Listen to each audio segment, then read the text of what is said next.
그래서 어는 점도 낮아지고요. 녹는 점도 똑같이 낮아져요. 녹는 점이 혼합물이 됐을 때 녹는 점이 낮아지는 대표적인 예는 여러분들은 요새 본 적이 없을 텐데 땜납이라는 게 있어요. 땜납은 혹시 학교에서 실습 같은 거 해봤니? 땜납? 납땜 이런 거 안 해봤어요? 몸에 안 좋아서 아마 안 하나 보다. 전자제품을 요새는 여러분들이 그걸 전자제품 고장나면 바로 버리고 다시 새로 사니까 풍요로운 세상에 사니까. 근데 선생님이 초등학교 때, 중학교 때도 이어폰 있었거든? 되게 커다란 카세트 테이프를 끼우거나 CD 플레이어를 이제 음악을 들으면서 다녔어요, 선생님도. 휴대폰으로 음악을 들을 수 없었고, 그때는. 에어팟 이런 거 없었어. 그래서 줄 달린 이어폰 뭔지 알지? 그걸 썼는데, 그거 듣다 보면은 한쪽이 소리가 안 들리거나 이럴 때가 있어요. 그럼 지금 한쪽이 소리가 안 들리면 여러분 어떻게 해요? AS 센터를 가서 붙이거나 심각하게 고장나면 버리고 새로 사잖아. 근데 선생님 때만 해도 그런 게 아니고 고쳐서 썼어. 그래서 아빠 여기 귀 한쪽 여기 안 들려 그러면 아빠가 어떻게 하시면 공구통으로 이렇게 큰 고치는 거랑 막 망치랑 뭐 드라이버 이런 거 들어있는 통 갖고 오셔요. 그럼 그 안에 딱 열면은 땜납이라 그래서 은색깔 철사 같은 거, 조금 붉은 철사 같은 게 돌돌돌돌 감겨있는 그런 게 있었어. 기억이 나. 그러면 그걸 아빠가 이렇게 딱 좀 자른 다음에 여기 이어폰이 동그랗게 생겼으면 그거 열잖아요. 그러면 전선이 이렇게 있어. 네, 전선이 뭐 빨간 색깔, 뭐 파란 색깔 전선이 이렇게 있고, 요거 이렇게 금속 부분이 이렇게 연결이 돼 있는데 여기가 끊어지거나 한 경우들이 보통 많아요. 소리가 안 들릴 때. 그럼 아빠가 그 땜납을 좀 잘라가지고 여기다 올려놓으신 다음에 인두라 그래서 송곳 같은 건데 되게 뜨거워지는 송곳이 있어. 코드 꽂으면. 그 인두를 여기다 딱 대잖아? 그럼 그 땜납이 싹 녹아가지고 액체가 돼요. 액체 상태가. 액체 상태가 되면은 여기 연결 끊어진 부분이 다시 연결이 되면서 다시 소리가 들리게. 그래서 그렇게 고쳐서 쓰고 그랬습니다. 옛날에. 자, 가정에서 쓰는 땜납 같은 것들은 납이랑 뭐 주석, 뭐 안티모니 이런 금속들을 섞어서 만든 합금이에요. 아까 합금은 뭐라 그랬어? 액체 상태로 금속을 섞은 걸 합금이라고 그랬다 했잖아. 혼합물이 된 거야. 혼합물이 되면은 녹는 점이 낮아져요. 집에서 이걸 녹여가지고 써야 되는데 녹는 점이 막 1000도야. 그럼 녹이기 쉬울까 어려울까? 어려울 거 아니야. 잘 안 녹을 테니까. 맞아요? 녹여가지고 뭔가 전선이 끊어진 부위를 떼어야 되는데 전류가 흐르게 해주려면 금속으로 연결해줘야 되는데 녹는 점이 높으면은 집에서 사용하기 힘드니까 이렇게 녹는 점을 좀 낮게 일부러 조금만 뜨거워도 또 쉽게 녹게 만들어서 막 이제 파는 게 땜납이라고 하는 거지. 근데 지금은 안 씁니다. 거의 땜납은 가정에서는 잘 안 써요. 왜냐면 납이 몸에 좋아 안 좋아? 안 좋아. 납은 액체 상태로 녹으면 증발하는 거죠. 증기가 생겨요. 그걸 들이마시면 신경계 이상을 일으킬 수 있기 때문에 지금은 사용하지 않고 있어요. 그래서 혼합물이 되면은 끓는 점도 올라가고 끓는 점은 올라가지만 어느 점이나 녹는 점도 낮아지고요. 수평한 거엔 나타난다 안 나타난다? 안 나타난다라는 거. 자, 그 다음에 다음 페이지에 근데 이거 액체하고 액체 혼합물 그래프가 왜 없냐?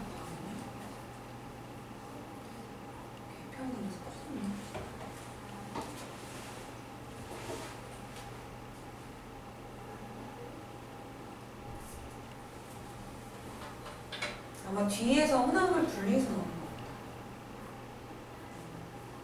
왜냐면 이게 ESC라는 교재는 좀 내용이 과하게 들어가 있거든요.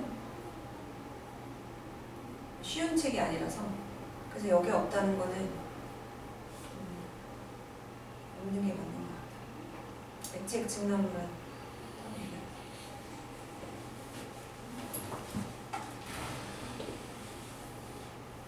지금 한 거 어려워요? 안 어려워요? 별로.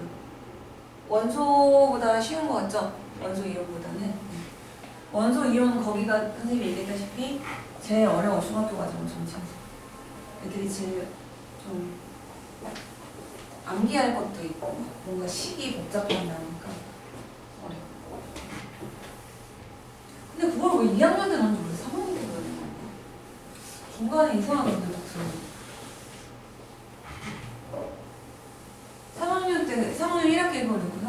볼게요. 학번에 좀 딱. 왜 그걸 순서를 중간에다 중2 때 딱. 교육과정 개편돼도 그 순서는 그대로 계속 유지를 하고 있고. 자, 이제 끓는 점이랑 능점, 어는 점. 이거는 사실은 여러분들 이미 알고 있는 내용이긴 한데 우리는 여기서 뭐를 지금 보려고 하는 거냐면 물질마다 끓는 점이 다 다른 거. 그거를 좀 얘기하려고 하는 거예요.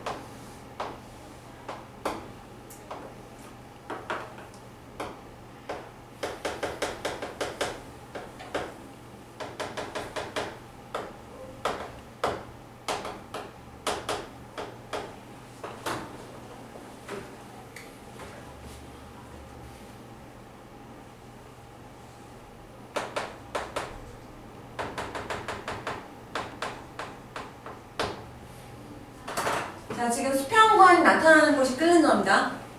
에탄올은 수평관이 어디서 나타나요? 78.3도죠. 에탄올의 끓는 점은 78.3도. 물은 수평관이 100도에서 나타나죠? 물의 끓는 점은 100도지. 물질마다 이 끓는 점이 다 같을까요? 다 다를까요? 다릅니다. 그러니까 다른 물질은 끓는 점이 다 이렇게 차이가 나고요. 끓는 점이 다른 이유는 뭐냐면 끓는 점이라고 하는 것은 액체가 기체가 될 때 온도죠. 액체 전체에서 기화가 일어나는 거야. 그러면 액체는 어느 정도 분자 사이에 인력이 지금 작용을 하고 있는 상태거든요. 분자 사이 인력이 작용하고 있는데 이것이 인력을 끊고 더 자유롭게 움직이는 이제 기체가 돼야 돼. 그럼 인력을 끊어야 되니까 이 액체 사이에 작용하는 인력을 끊어야 기체가 될 수 있으니까요. 이 끓는 점은 분자 사이에 작용하는 인력에 비례해요. 만약에 얘들아 이 분자 사이에 작용하는 인력 서로 끌어당기는 힘이 세면 이 인력을 끊으려면 열 에너지가 많이 필요하겠죠. 그럼 온도가 어때야지 인력을 끊고 기체가 될 수 있을까? 온도가 높아야지 끓을 수 있어요. 그래서 인력이 세면 끓는 점이 높아지고요. 반대로 인력이 약하면 조금만 뜨거워도 인력을 끊고 쉽게 기체가 될 수 있잖아요. 맞아요? 그래서 끓는 점이 어떻게 될까요? 낮아집니다. 그럼 에탄올하고 물 비교하면 에탄올은 끓는 점이 더 낮고 물이 더 끓는 점이 높잖아. 누가 더 인력이 약한 물질이라고 볼 수 있어요? 에탄올이 더 약하고 물이 더 높다고 볼 수 있겠지. 그래서 에탄올 같은 거 한번 생각해보면 인력이 약하니까 증발도 잘해요. 우리 주사 맞을 때 간호사 이모가 솜에다가 에탄올 적신 솜을 문질문질 한 다음에 주사 놓잖아요. 그냥 팍 꽂지 않잖아, 그치? 문질문질 하면 어떤 느낌 나나요? 시원한 느낌 나죠? 에탄올이 바르자마자 순식간에 어떻게 돼요? 마르잖아, 증발하잖아요. 마르면서 세균이 죽는 거거든요. 반드시 말린 다음 주사 꽂아야 돼요. 축축하게 에탄올 젖어있을 때는 소독이 안 된 거예요. 손소독제 쓸 때도 여러분들 이렇게 해서 다 말려야 됩니다. 안 말리면 이게 말리면서 그 세균의 단백질이 응고되는 거거든요. 안 말리면 수독 효과가 없어. 히터 끌까 여러분들? 너무 졸려 보이네. 오늘 피곤해요? 지금 수행평가 뭐 이런 거 하는 기간이니, 그치? 애들이 다 중등부 애들은 다 지금 상태가 좀 많이 피곤해하더라고. 잠도 잘 못 잔다고 하고 그래가지고 뭔가 숙제랑 뭐 이런 거 되게 많은 시기인가 봐요. 수행평가 빡세더라고. 그래서 피곤하구나. 여러분들은 한 번도 약간 수업 시간에 졸려 보이는 적이 없었거든요, 여태까지. 근데 오늘은 좀 피곤해 보이네, 진짜. 몇 시간 잤어요? 5시간 정도 잤어? 2시쯤 잤어요. 2시쯤에 잤어요. 7시, 6시 50분쯤. 4시간?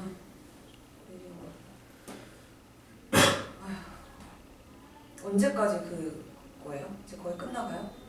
이번 주가 거의 마지막. 이번 주가? 근데 또 이게 수행을 또 대충 할 수도 없고, 왜냐면은 시험 잘 봐도 또 수행평가 때문에 점수 깎이는 경우도 많고, 몰라. 중등부는 내신에서 그게 수행이 어느 정도 퍼센테이지 들어간지 모르겠는데, 고등부는 시험 점수도 점수인데 그 수행에서 깎이는 것 때문에 등급이 내려가기도 하더라고요. 그래서 대충 할 수가 없는 것 같아요.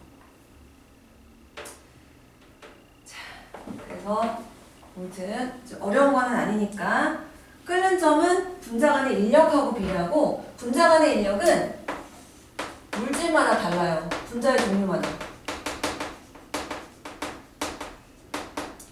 그럼 인력이 다르면 끓는 점도 달라지니까 물질마다 끓는 점은 다 어때요? 다 달라요. 그래서 아까 얘기했죠. 100도씨, 1기압에서 100도씨다 그러면 물이에요. 물밖에 없어. 78.3도씨에서 끓는다 이건 에탄올밖에 없어. 그래서 끓는 점을 가지고 얘가 어떤 물질인지를 구별할 수가 있어요. 그런데 내가 예를 들어서 물을 가열을 하는데 한번 생각을 해볼게. 내가 혼자 라면 끓여 먹을 때 조그마한 냄비에 라면 끓일 줄 알아요? 중1 정도 되면 알아서 끓여 먹나? 이제?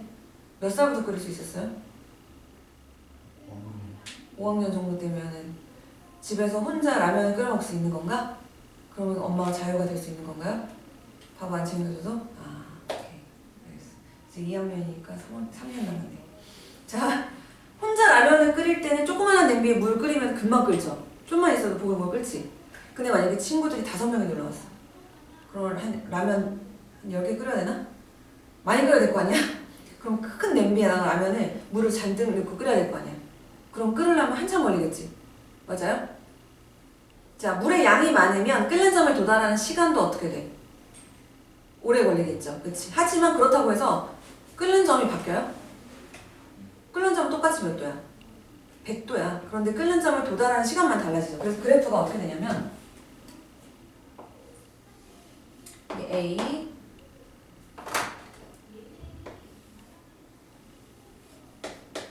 A하고 B 그래프가 있어요. 지금 이게 이제 온도. 액체를 가열했을 때 그래프야. 그 A하고 B는 같은 물질일까 다른 물질일까? 둘의 끓는 점이 지금 어떻죠? 같으니까 같은 물질이야. 그런데 끓는 점에 도달하는 시간이 달라요. 자, 둘의 양이 다르다고 했을 때 둘의 양, 질량을 만약에 비교한다고 하면 질량이 다르다고 했어. 그러면 A하고 B 중에 누가 더 많은 걸까? 많은 양이 누가 더 많을까? A하고 B 중에.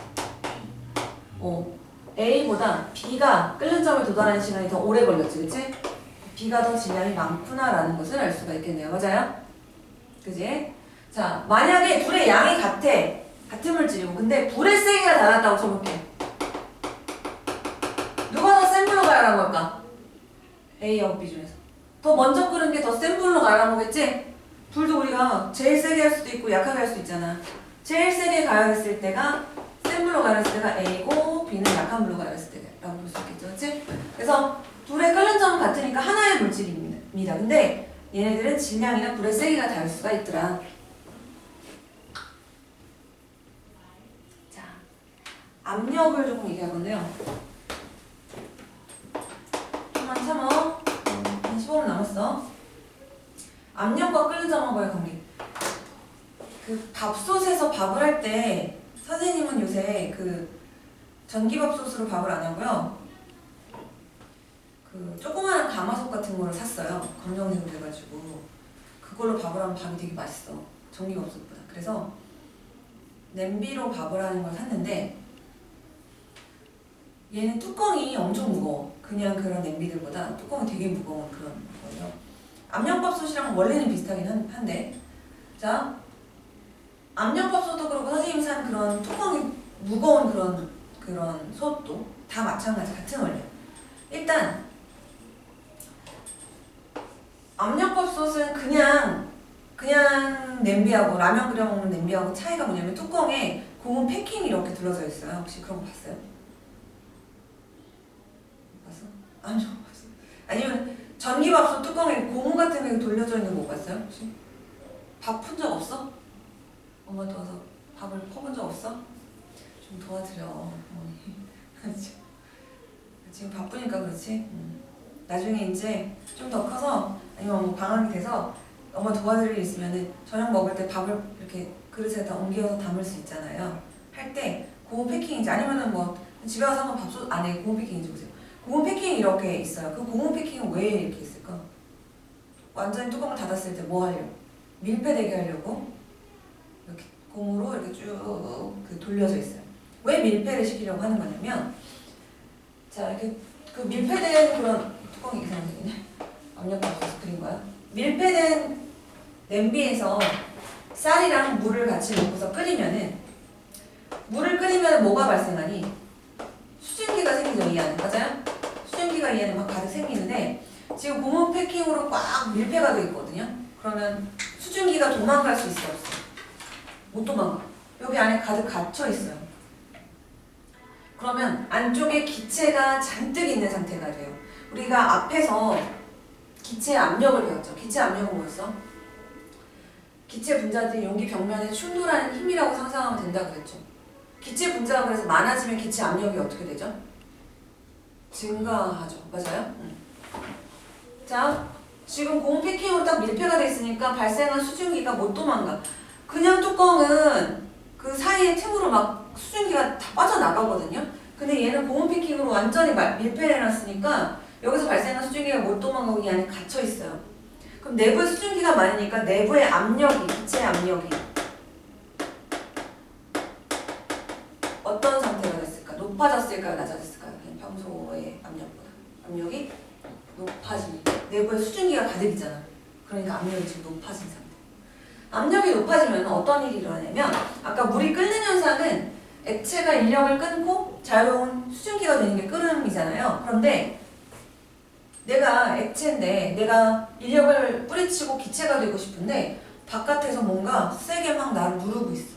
기체들이 막 나를 누르고 있어. 그러면 인력을 끊고 탈출하기가 쉬울까요? 어려울까요? 어려워져요. 그럼 내가 탈출해서 기체가 되려면 더 에너지가, 더 힘이 세져야 되겠지. 맞아요? 더 에너지가 많아야 돼. 열 에너지가 더 많아야 돼요. 그러면 끓는 점의 온도가 어때야지 끓을 수 있을까?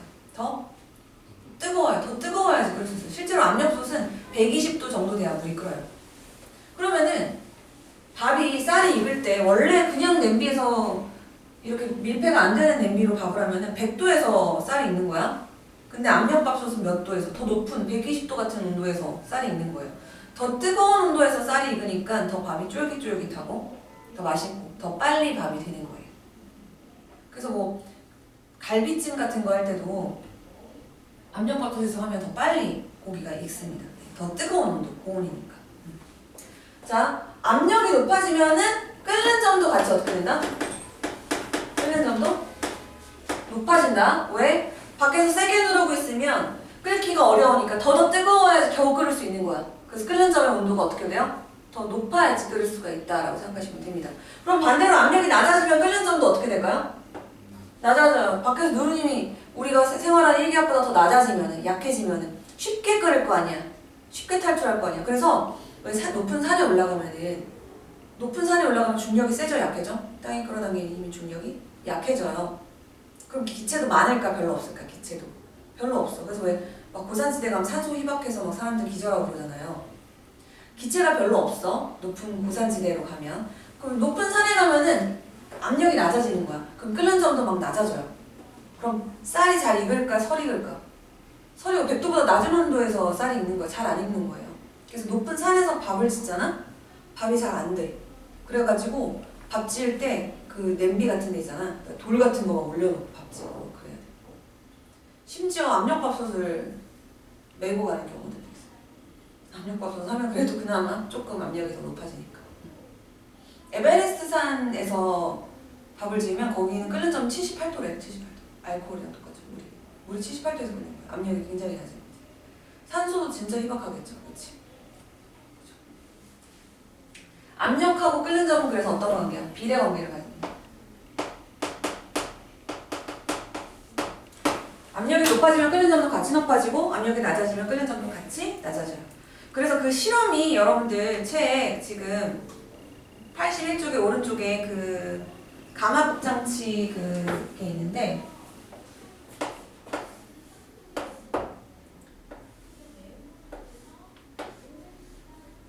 이거 옛날에 우리 학원에 있었는데 어디 있을 텐데 지금 없는 것 같은데 이렇게 통인데요. 플라스틱 통인데 뚜껑 끼우고 여기 이렇게 딱 맞춰가지고 이렇게 공기를 빼는 기구가 있어요. 감압장치라고. 그러면은 뭐 예를 들자면 마시멜로 같은 거 있잖아. 마시멜로 알죠? 마시멜로를 여기다 넣고서 이거 공기 빼잖아? 마시멜로가 원래 요만한 거를 여기 넣잖아? 마시멜로 이만해져요. 진짜. 애들이 막 와 대박! 막 이거 엄청 신기해. 저 커진 거 되게 푹신푹신 맛있을 것 같아요. 먹고 싶어요. 먹을래? 자, 뚜껑을 열면 어떻게 될까? 다시 쪼그라들어요. 왜냐면 기체를 빼가지고 내부의 압력이 낮아져가지고 마시멜로 속에 있는 공기가 미는 힘이 커져서 마시멜로가 부풀었던 건데 뚜껑 열면 외부 압력이 다시 증가하니까 다시 쪼그라들어요. 실험해서. 아, 학교에서 해봤어요? 본 적 있겠네. 그치? 감압장치에다가 물을 넣잖아. 물을 이제 끓여가지고 끓는 물이 보글보글 끓는 상태에서 딱 불을 꺼. 끓는데 불을 딱 끄면 끓는 게 멈춰지죠. 그치? 맞아요? 온도가 좀 낮아지니까. 그럼 끓는 걸 멈춘 물을 여기다 다시 넣어요. 그런 다음에 딱 밀폐를 시키고 공기를 빼지. 그럼 끓는 게 멈춘 물이 다시 끓는 걸 볼 수 있습니다. 왜 그럴까? 강압장치로 공기를 빼면 내부 압력이 어떻게 돼요? 낮아지지. 그럼 끓는 점이 좀 어떻게 돼요? 압력과 끓는 점은 비례 관계니까 같이 낮아져. 원래 끓는 점 100도였잖아. 그래서 지금 100도에서 끓었는데 끓는 걸 멈춘 한 90 몇 도짜리 물이었을 거 아니에요? 맞아요? 그 물을 여기다 지금 담은 건데 압력을 낮추면 끓는 점이 100도에서 점점 낮아져서 90 몇 도가 되면은 이 물이 다시 끓는 것을 볼 수 있어요. 그래서 압력이 낮아지면 끓는 점도 같이 어떻게 된다? 낮아진다.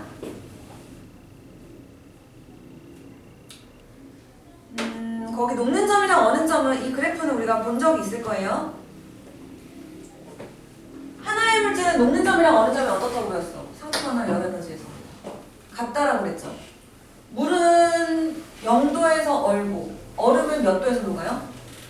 0도에서 녹잖아. 그치? 그래서 하나의 물질은 녹는 점과 얼는 점이 항상 같고 그 그래프가 지금 그려져 있습니다. 이거 뭐 로르산이랑 팔미트산 두 개의 물질들은 녹는 점도 다르고 어는 점도 서로 다르죠. 지금 그래서 서로 다른 물질이라는 걸 우리가 알 수 있고 하나의 물질은 항상 녹는 점이랑 어는 점이 같다. 뭐 이거는 우리가 앞에서 배운 내용이에요. 이 그래프는. 자, 그러면은 이제 밀도를 조금 설명할게요.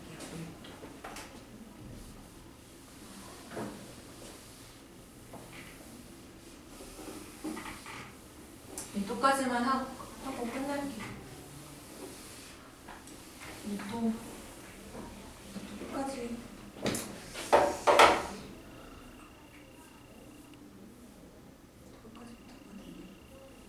문제를 그냥 조금 풀까요? 밀도랑 용해도를 그냥 단수하고 문제를 좀 풀고 하면 될게요. 여러분들 책 83쪽으로 좀 가볼게. 83쪽에 지금 우리가 배운 거 1번하고 2번,